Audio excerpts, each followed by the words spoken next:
Under the bleak skies, Medan Kamolan is gripped by fear as villagers whisper in terror. Medan Kamolan was ruled by King Dewata Chenkar, a tyrant who devoured human flesh.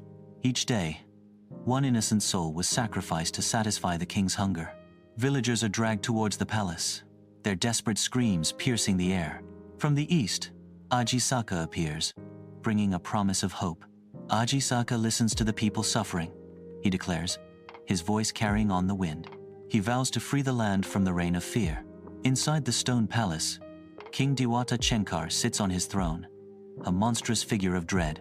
Without fear, Aji Saka entered the palace and faced the Beast King. Aji Saka confronts, "I will offer myself as your meal, if you grant me one wish." The king's voice booms through the palace. "Speak." Aji Saka stands in the stone palace, his expression calm as he begins to untie his turban. With deliberate slowness, Aji Saka spreads the turban out before him. Aji Saka speaks with confidence. "Give me land, as wide as my turban can cover." The king laughs while shouting, "Do as you wish." Suddenly, the turban unfurls across Medan Kamolan, its fabric stretching to the horizon. The turban continues to expand, consuming everything in its path. The turban was no ordinary cloth. It grew, expanding like a living spell, swallowing the land. The king stands at the cliff's edge, his face a mask of fury as he confronts Aji Saka. What trickery is this? The king's roar echoes as Aji Saka's turban becomes a blur of motion.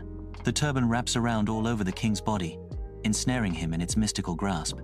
With the power of his turban, Aji Saka cast the tyrant into the void and never to return. The people erupt in cheers, their joy echoing across Medan Kamolan. Aji Saka is hoisted onto their shoulders, a symbol of hope and unity. The people rejoiced. Aji Saka became king, a ruler of wisdom and peace. From wisdom, not war, came salvation. With a single turban, Aji Saka changed history, and his legend lives on forever in the heart of Java.